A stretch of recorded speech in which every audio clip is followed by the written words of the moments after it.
Hey everybody, welcome back with Life with the Hamptons. This episode we're just going to show you how I widened the seat on my KLR650. I've done multiple other projects over the years to where I've widened my seat. I add foam to it. I dish the seat out for comfort. And you can see here we're just basically cutting this foam to fit. First thing I do, as you can see, I take a smaller strip and cut it on like a 45-degree angle to make it wider at the top, and then I come back with a full width piece and add from top all the way to bottom. And I use 3M adhesive you can get from any parts store. It's just I try to get the extra strength, but works really well. You just let it tack up. Usually takes a couple minutes. It tacks up, and then you can go ahead and put the two pieces together, and it's there for good.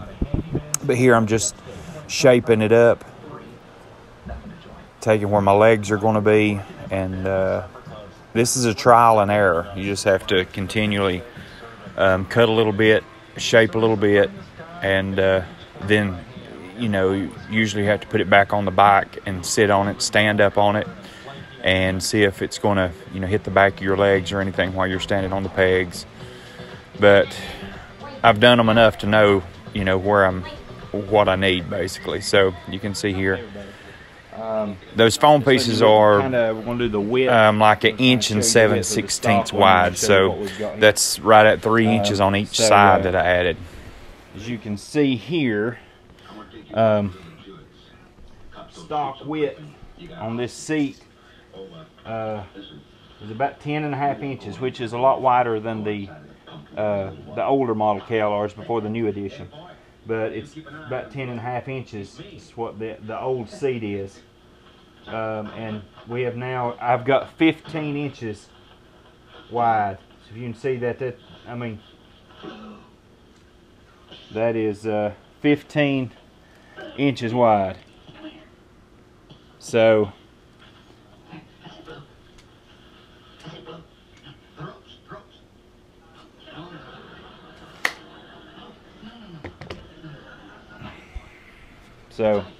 that's a thumbs up in my book. We're going to keep shaving. I'm going to dish it out. We're going to shave it and stuff like that, and we'll get it shaped the way we want to, and then we'll get it upholstered.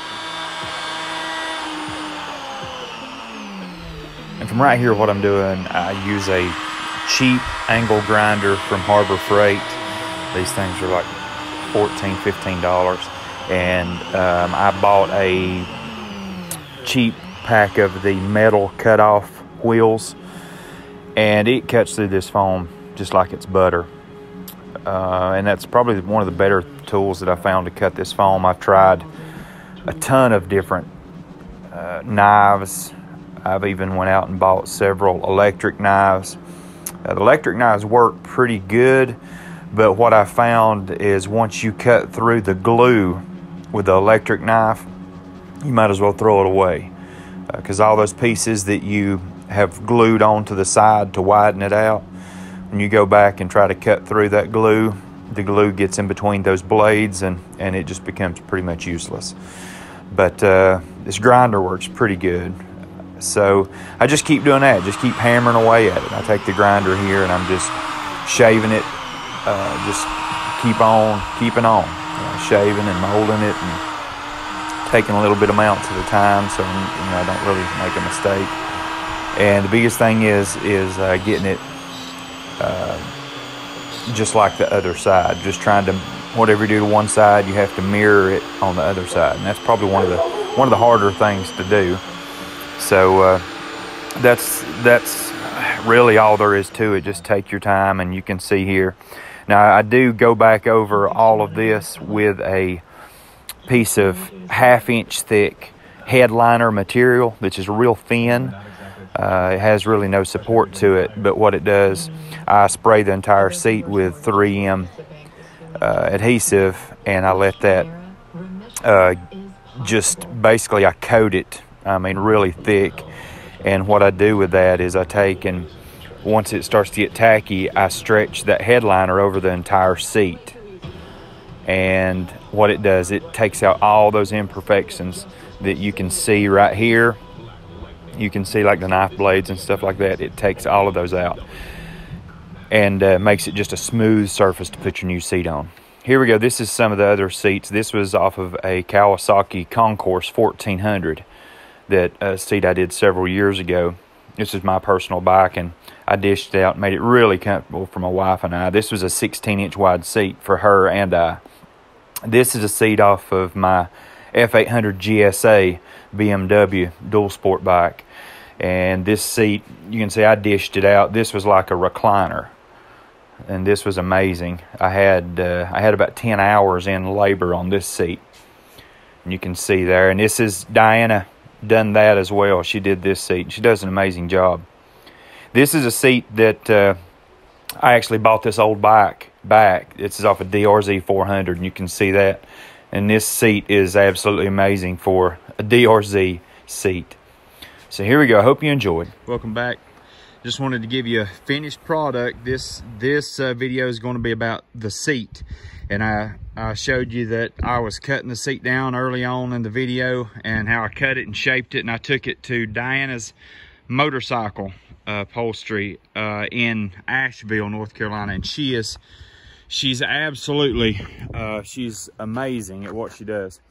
So I took it over there, and I'm sure there's people out there that are as good, but she does super good job. Now, she's not cheap, but she doesn't do cheap work. So that's what impresses me. But anyway, I'm gonna show you this seat, and in this as well, I got the exhaust done. You'll be able to see that, and I'll put another excerpt in here of the exhaust to finish up my exhaust video. But anyway, you can see that as well, and I'll go over that right now. But I want you to look at the seat, and just so pleased, as you've not seen yet, but I got the KLR dash installed, as well as it's a Chrono parts windshield. And that Chrono parts windshield, I like it better because of the square edges on it versus the double bubble. And this comes up 4 to 5 inches taller than the stock screen. And I just really like the way that the sharp edges on everything. As you can see here, I still haven't installed the my crash bars. We got those coming up, but check out the seat in 1, 2, 3. This seat is now hair over 15 inches wide. It's like 15 3/8 inches wide. You can see my exhaust. I've got that done. I told you how we done that. This here's a stock pipe off the stock exhaust. I cut that and welded that on. I also took another piece of a DRZ 400 pipe, welded those two pipes together, and then welded it to the finished pipe. And that is a dual exit. And yes, it is a dual. Both of those are actually work. But as you can see, this seat has got gripper material on the sides, and it's got what she calls black beard on the front. And yes, I had her stitch it in diamond. Look at this, and it is I dished that thing out, and you could see how much I dished that out. That seat is oh so comfortable. I can't describe to you how comfortable these seats are. You can see that design that she's put in it. She is really good at what she does. So, very pleased with the color. It matches identical to the tank. So now we've got tying it in with our foot pegs and the seat and all that good stuff. But that seat is, I can't just say enough about that seat. They are so comfortable. Even for 2-up riding, they are absolutely comfortable. And I just thought I'd splurge a little bit and get this seat done really nice. Love that thing. I make these, I've made quite a few of them. You'll see pieces, put in clips of other videos and pictures and stuff that of seats that I've done in the past. I've actually got one of the pictures that you've seen in this video earlier on was me doing the DRZ seat, probably 7 years ago, I think. But I widened it out quite a bit. I actually, I just bought, kind of ironically, I just bought that motorcycle back, the old DRZ that I sold 7 years ago that I redone everything.